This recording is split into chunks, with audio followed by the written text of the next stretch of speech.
Hey everybody, what's going on? It's Jason with the Boardgame Mechanics, and today we're going to take a look at a game called Rock Hard 1977.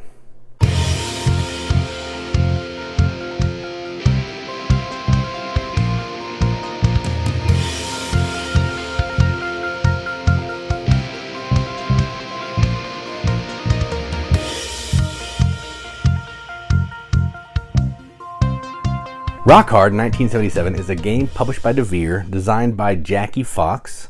She was one of the members of the Runaways back, in the 80s, I believe, or 70s. I'm not sure. Cherry Bomb, all that kind of thing. You know the song. You know the thing. You know the song. It plays. Let's see if it's on the box. 2 to 5 players, 16 plus, age of 16 plus, 90 minutes. I don't know about the age. Some of the cards may have a little bit of rock and roll experiences on them, so I probably wouldn't play it with a kid. So there you go. So in this, let's see if there's a theme. It's 1977 and you're an up-and-coming musician dreaming of making it big with your band. Over the next few months you'll rehearse, play gigs, write songs, and promote your band. With careful planning and a little luck, you'll earn the most fame and become the best new artist of the year. So there you go. So this is that. You are taking on the role of a band, represented by your character in the band. And you are trying to earn the most points, in this case fame.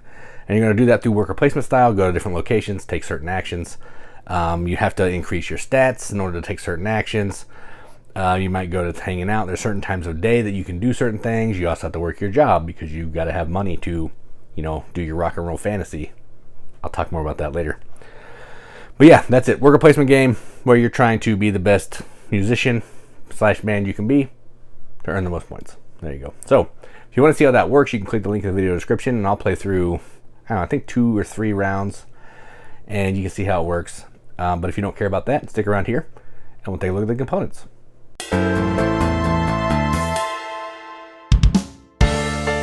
Alright, so let's take a look at the components of Rock Hard 1977. This box is fantastic. You can kind of see the Rock Hard embellished on the top there. It's hard to see, but it's pretty slick. Love the box. Designed by one of the members of the Runaways, which is fantastic. Let's take a look at the board down here. Now, the components are pretty cool. They're all interspersed throughout, but turtle order markers are guitar picks. That is freaking cool. Fame markers are these cool wooden stars. We got record deal contracts here that are records, which is fantastic. Demo tapes are actually cassettes, which I think are cool as well. We'll get back to the player board in a second. The board has really cool art. There's like a radio guy. I love the layouts. Venues that you're going to play at night. Places to hang out after the party's over. It's really slick. The paper money, even, I don't love paper money, but they look really awesome.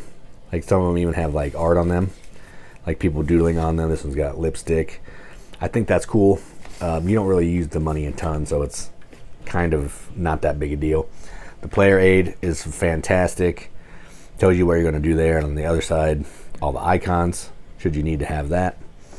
Now, let's get into the player board, because this is by far the crown jewel. So, player standees are fantastic. They're acrylic.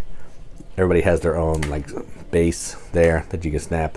There's like 10 different characters that you can be. You're just going to snap it into the base, which is cool. But this player board is a guitar amp, and it has knobs that adjust. That's fantastic.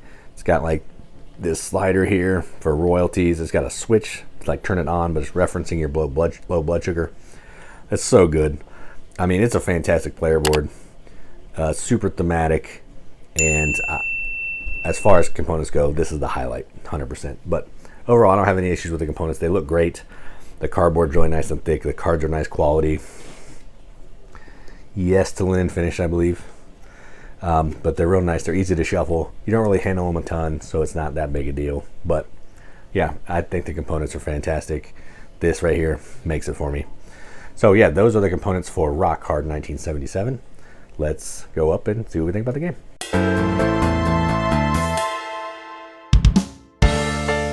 All right, so I'm a sucker for games that are about music, rock bands, any kind of bands. It's just a theme that I like. Even like classical music. I just like the theme because there's not a ton of it, and I play in a band. And this one really spoke to me. I read that it was about rehearsing, writing songs, gigging. I do all of that stuff except for the writing song stuff because, let's face it, I'm not getting any younger. Who am I to try to be a big rock star? So there we go. So it's kind of a theme that I live right now, with the exception of writing the songs. We rehearse, we play gigs, and we're trying to make a little bit of money at it without spending all of our actual money to make a little bit of money. So when this game came out, I reached out to Devere and I said, I got to check this out. I love the box cover. That's a sweet cover. There's Rockin' the Crowd. And it's about being in a band. Then I found out it was designed by someone in the Runaways, which I think is really freaking cool. And then I played it. And this is a really fun game. So let me get some of the negatives out of the way. First off, there's some mechanisms in this game that probably could have been cut. Like if you watch the overview, there's a candy thing, which I don't even think I showed you, or maybe I did. And it's hit or miss for me. I don't ever use it. I think it's kind of weird, so I just leave that off. I think some of the rules in the rule book are a little bit clunky, and I wish it didn't feel so like phase A, phase B, phase C. I wish there was a little more flow where, you know, I could kind of do a little more. I could go hang out during the day if I wanted to. I'm a rocker. I'm a rock and roller. I can go hang out during the day if I want. I'm gigging at night. Maybe, yeah. I'm gonna stick to these rules and these times of day that were made by the man. I can do what I want. So I kind of wish it was a little more free flowing, but I get it for clarity and for organization. I get that, but the candy thing I think is a big miss for me. I don't know. I didn't like it. I thought it was kind of clunky.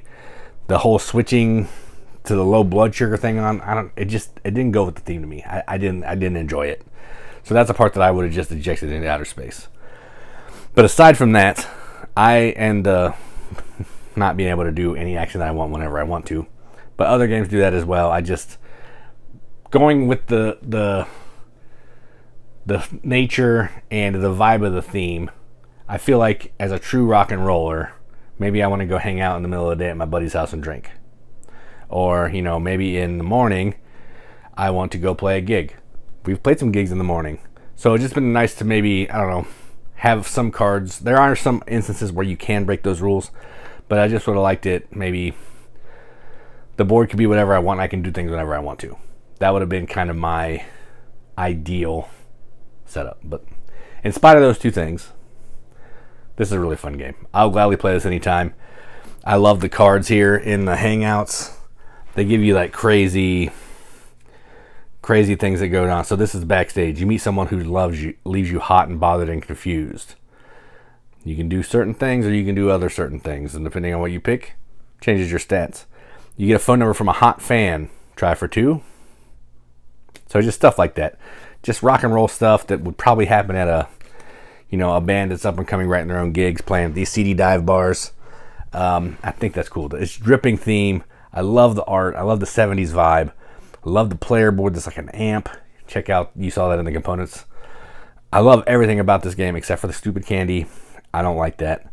And maybe a little limited on what I can do in each phase. So aside from all that, I got to give this a BGM accept the seal. If it didn't have the theme of rock and roll, I probably wouldn't get an accepted seal. But that bumps it up a whole point for me. So this is getting a 7.5 on BGG, which is a 3.75 out of 5 wrenches on an arbitrary wrench scale. That means absolutely nothing. But I think of the games that we enjoy, and that's what I'm going to do. So that is Rock Hard 1977 from Devere. I'm Jason with the Board Game Mechanics. And as always, keep gaming.